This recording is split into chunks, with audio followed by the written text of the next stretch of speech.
Hey, welcome back to Cheating Wife, the best channel for cheating stories. Like and subscribe to the channel for cheating stories like this. Dates 8 years, then cheated on. I want to curl up and die. Straightforward, male, 26. I caught my 8-year-old girlfriend cheating on me through text messaging. She was literally passed out with phone in hand and text app with the dude up. He's a coworker and she swears she hasn't done anything other than, which I don't believe. She began her first full-time job as an LPN around 9 months ago, and she struggled to balance working full-time and having a social life. She wanted to do significantly fewer activities with friends, and she needed her days off to be spent at home watching TV and doing nothing. It also seemed to have killed her urge. I chose to be patient with her since I had begun full-time work 1.5 years before her, and the existential dread of working for a livelihood was still vivid in my mind. But things never got any better, not really. Then something strange occurred. She claims she still loves me and doesn't know why she did it, but she does feel like we stalled a little, which I agree, but I tend to put that stagnation on her as I try to get her out, and about all the time with little success. The trust has vanished. 8 years squandered. I feel completely useless. A combination of wanting to punch a hole in the wall, give her another opportunity, and want to leave in the morning. I'm not sure what to do. I've been in this situation before, but my previous ex-boyfriends and I had only dated for a few months at most.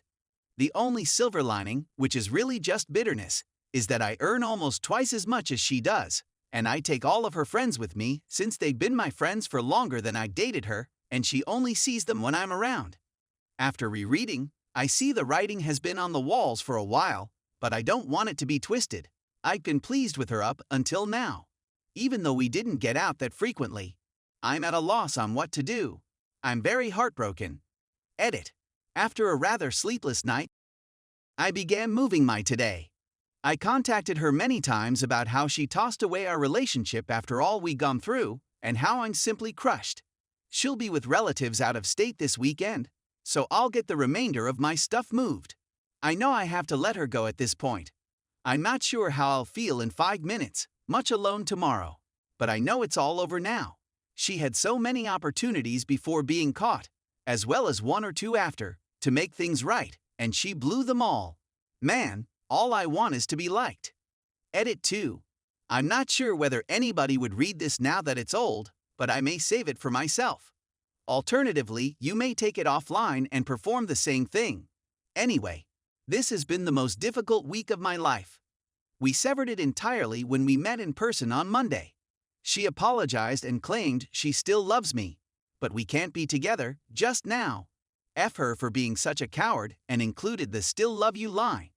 1/3 of the time I've been weeping uncontrollably and thinking about what might have / should have been, what I did wrong, my failure or perceived failure, and essentially everything regarding the termination of the relationship. Another third of the time, I honestly believe I've been lucky and that she wasn't good for me for much longer than I'm prepared to accept. I've considered how I'm going to take action to regain control of my life, such as counseling, going to the gym, and doing things I've wanted to do for the previous 8 years. The last third is a messed up combination of shouting into the abyss that she's an awful person that I'm completely going to take back if she lets me, and that it will wreck my life. This mental process repeats itself throughout the day. Last night was the first time I slept for more than 4 hours due to an Ambien and some melatonin, just 6 hours. Work has been difficult, but I've managed to show up every day so far. I signed up for Tinder and Bumble on Monday and they were both removed today. That was a big blunder on my part. Her admitting she's no longer attracted to me is going to mess with me for a long time, I'm sure. Since then, I've seen one of my buddies every day. That has momentarily alleviated the situation. Right now, being alone is very painful. I can't bear listening to music or playing video games, 2 of my favorite escapes. Update. Here's a quick recap. After 7 years of dating, they decided to marry. She cheats, I catch her, and we split up. For a time, I lose my mind. It's the worst sensation of despair I've ever had in my life. There are no children present. 4.5 months later. About 2 weeks after the breakup, I was placed on Lexapro and Buspirone. I'm now weaning myself off Lexapro now that the main depressed symptoms have largely subsided. I've been seeing a therapist who has been quite helpful in enabling me to think more privately and sensibly about things, not only my ex, but also other relationships and life problems. I've only spoken to my ex once since we broke it off, and it was to tell her that I could owe her some highway tolls. But at this moment, I have no desire to speak to her about the breakup or anything else. I've been dating a few different folks, all of whom I've informed that I'm not looking for exclusive relationships. Dating is a lot of fun, if not a little expensive. I don't enjoy spending too much time alone with my thoughts, therefore it's kept me occupied. Also, holy sh*t, I had no idea how fantastic could be. I assumed it was an issue with me, but I'm very sure my ex was just harassed. I'll admit that I miss the sense of having my person. Just someone I can tell anything to and know they'll be there for me. A significant other, you know. I feel like I've exposed a lot of blind spots I've had and really began evaluating the requirements and expectations I need in a relationship after dating other individuals, reflecting on my relationship with my ex, and of these things with my therapist. They were most certainly not being met by my ex, and they aren't all met by the folks I've been dating. I realize it will be a long journey, but I just wanted to provide an update as a ray of hope for those of you who are going through it. It will get easier. You are not to blame. You are not the issue. For the love of God, don't remain with a cheater when you can do so much better.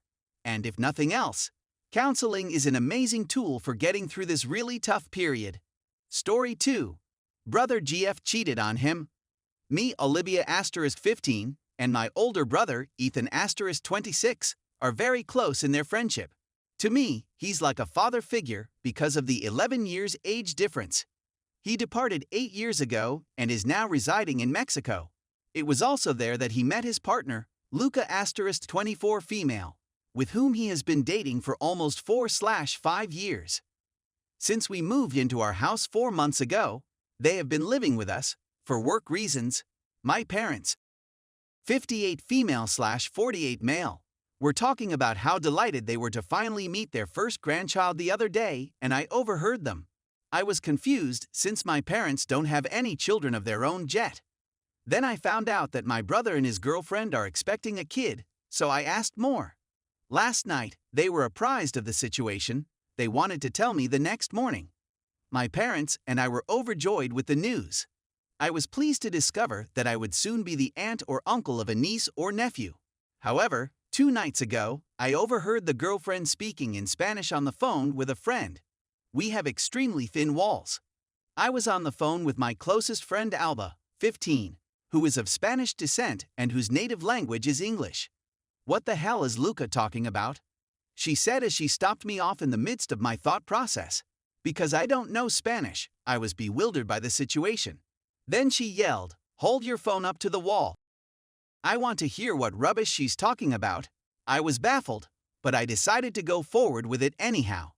When Alba realized what was going on, she said words like this, "What nuo and no e's grave. Lol." When Luca's phone call came to an end, Alba was enraged. She essentially informed me that Luca was having an affair with Ethan and that the child was most likely not his son. I was taken aback, and I honestly thought she was joking. She, on the other hand, emphasized that she was serious. I raced over to Ethan's location. I told him of everything that had happened. I will not go into detail. He, on the other hand, was not persuaded. He said that I was inventing the story because I was resentful of the fact that I would no longer be the only child. What is completely wrong, I was exited for the baby. He yelled at me, claiming that I intended to end his life and do other awful things in his presence. He kicked me out of the house. He didn't believe me since I was upset and angry at the time. My parents addressed me the next morning, telling me that my behavior had been very wrong and that I should refrain from lying about such sensitive subjects in the future. They encouraged me to refrain from lying in the future. I told them that I was not playing a joke on them. They, on the other hand, did not take them seriously. I made no apologies for my actions. A look of hate and devastation was given to me by my brother, and I was forced to cease talking to him by Luca. So what do you recommend I do? Would you please assist me with some guidance?